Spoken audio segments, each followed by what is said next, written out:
नई कविता पढ़ेंगे। कविता का नाम है जादू और इस कविता के रचयिता हैं दामोदर अग्रवाल जी। इस कविता में हम देखते हैं कि कवि ने क्या बताया है। कविता को पढ़ने से पहले मैं बता दूं कि इस कविता में कवि ने ईश्वर की अनोखी रचनाओं के बारे में बताया है। हम इस प्रकृति में रोज बहुत सी घटनाओं को घटते हुए देखते हैं और इन घटनाओं में मनुष्य का कोई हाथ नहीं रहता है, ये अपने आप होता चला जाता है और हम अगर चाहे भी तो इन प्राकृतिक घटनाओं को अपने नियंत्रण में या वश में नहीं कर सकते हैं। ये अपने आप हो जाता है और हम आश्चर्य होकर इन्हें देखते रहते हैं और ये सब कुछ हमें जादू की तरह लगता है। असल में ये पूरी प्रकृति, ये पूरी सृष्टि ईश्वर द्वारा रचा गया है। ईश्वर इसे बनाने वाला है और सारी प्राकृतिक घटनाएं, इस प्रकृति में घटने वाली प्राकृतिक घटनाएं हमें जादू सा प्रतीत होता है और ईश्वर उसे रचने वाला अर्थात उस जादू को दिखाने वाला जादूगर ईश्वर है। हम अब देखते हैं कि इस कविता में कवि ने क्या कहा है। मिट्टी से पौधा निकला, पौधे पर एक फूल खिला, उसे हवा ने सहलाया, चिड़ियों ने गाना गाया, जादू है जी जादू है। कवि दामोदर अग्रवाल जी कहते हैं कि मिट्टी के अंदर हम एक बीज डाल देते हैं, एक छोटा सा बीज हम मिट्टी के अंदर डाल देते हैं या अपने आप ही बीज मिट्टी के अंदर चला जाता है और मिट्टी में से एक पौधा निकल जाता है। वो पौधा जो होता है, वो पौधा निकलने के बाद वो थोड़ा बड़ा होता है और बड़ा होता है, उसमें टहनियाँ लगती है, डालें लगती है, उसमें पत्तियाँ, नई नई पत्तियाँ लगती है, बहुत सारी पत्तियाँ लग जाती हैं और वो और बड़ा हो जाता है और वो पौधे से पेड़ बन जाता है। उस समय उसमें कलियों का आना और उसमें फूलों का लगना भी शुरू हो जाता है, फूल भी खिल जाता है और ये सारी घटनाएं अपने आप होता है। ऐसा नहीं है कि उसके लिए हमें कुछ करना पड़ता है और हम आश्चर्य होकर देखते हैं और सोचते हैं कि सच में ये सब कुछ क्या है, ये सब कुछ जादू है। उसे हवा ने सहलाया और उस खिले हुए फूल को हवा उसे सहलाता है, अर्थात हमेशा जो हवाएं चलती रहती है वो उस फूलों के साथ खिलवाड़ करती है, जैसे लगता है कि वो फूलों के साथ खिलवाड़ कर रही है। हवा उसे सहलाता है और जब वो पेड़ बड़ा होने लगता है और उसकी डालियाँ और जो टहनियाँ होती हैं उसमें बहुत से पत्ते हो जाते हैं तो चिड़ियों का बसेरा भी वो बन जाता है। चिड़िया वहाँ बैठती है और बैठकर वो गीत भी गाती है, चिड़ियों ने गाना गाया।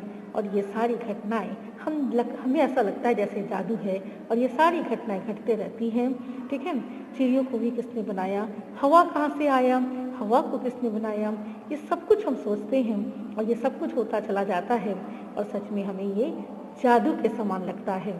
तो ये सब कुछ बड़ा सुंदर है, ये सारी प्राकृतिक घटनाएं, प्राकृतिक चीज़, ठीक है, प्रकृति में बसने वाले सारे जीव, सच में ये जादू के समान हमें लगता है।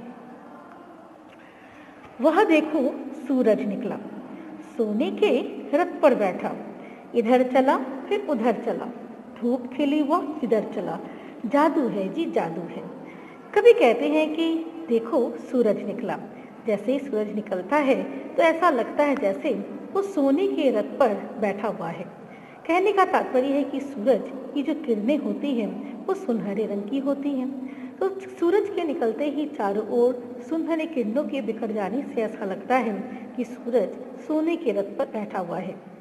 सूरज जिधर को रहता है उधर ये इधर चला फिर उधर चला, सूरज का रुख जिधर भी होता है, जिधर होता है, हमें ऐसा लगता है कि सूरज जो है इधर उधर आता जाता रहता है और सूरज जिधर रहता है सुनहरी किरणें उधर ही बिखर जाती है, अर्थात वहीं धूप खिल जाती है। जादू है जी जादू है, अगर हम चाहे भी तो इस पर हमारा वश नहीं चल सकता। हम जहाँ पे सूरज नहीं खिला हुआ है वहाँ पर हम सूरज को खिला दें, ये हमारे वश की बात नहीं है।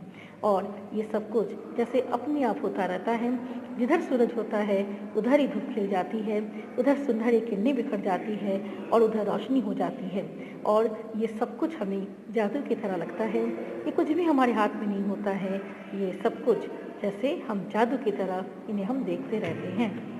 आगे हम देखते हैं, कभी आगे कहते हैं, तारे कौन उगाता है, धरती कौन सजाता है, बादल कौन बनाता है, कोई नहीं बताता है, जादू है जी जादू है।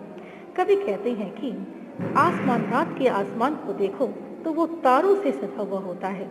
मन में ये प्रश्न उठता है कि इन तारों को कौन उगाता है। दिन में तो ये तारे नहीं दिखते, लेकिन ये तारे रात होते ही आ जाते हैं। इन तारों को कौन उगाता है, ये तारे कहाँ से आते हैं। ये जो धरती है, इसमें नदी, नाले, पर्वत, पहाड़, वनस्पति, जंगल, ठीक है, धरती सजी हुई है। इस धरती को सजाने वाला कौन है, कौन जगह जगह पर पर्वत, पहाड़, नदी, नाले, इन्हें झरने, इनसे धरती को सजाया है, ये कौन है। बादल, आसमान में हमें बादल दिखते हैं, ये बादल को बनाने वाला कौन है, कौन बनाता है ये बादल, कोई नहीं बताता और हमें पता ही नहीं चलता। ये प्रश्न हमारे मन में रह जाता है और हमें इसका उत्तर नहीं मिलता कि ये आता कहाँ से है, इन्हें लाने वाला कौन होता है। ये सब कुछ जादू के समान है, ये सब कुछ जादू होता है। देखो तुम इस जादू को, परखो तुम इस जादू को, जो भी इसे दिखाता है बदले में क्या पाता है, जादू है जी जादू है। कभी अंत में कहती हैं कि पूरे संसार में जहाँ भी जो भी प्राकृतिक घटनाएं हैं वह सच में जादू की तरह हमें लगता है। इस जादू को मन भर कर देखो, बड़े आनंद से देखो और जादू को परखो, जादू के सौंदर्य को परखो, उसे देखो और समझने की कोशिश करो कि ये जादू क्या है। जो भी इसे दिखाता है बदले में क्या पाता है, जादू को जो भी दिखाने वाला है वो बदले में क्या पाता है, जादू है जी जादू है। कभी कहना चाहता है कि इस संसार में सुबह से रात तक बहुत सी प्राकृतिक घटनाएं घटती हैं। इन सारी घटनाओं में ईश्वर का हाथ होता है, ये हमारे हाथ में नहीं होता है, ये अपने आप होती रहती है। न तो हम इन्हें होने से रोक सकते हैं, न तो हम इन्हें न होने से रोक सकते हैं, ठीक है। तो कहने का तात्पर्य है ये पृथ्वी, ये संसार बड़ा सुंदर है। आसमान, धरती, पेड़ पौधे, जहाँ भी हम जो भी हम गतिविधियों को होते हुए देखते हैं, इसमें हमारा कोई वश नहीं है। ये सब हमें जादू की तरह लगता है और ये सब ईश्वर की सुंदर अनोखी रचना है। ये रहा ये कविता। तो स्टूडेंट, इस कविता का व्याख्या इस तरह रहा। तो धन्यवाद स्टूडेंट।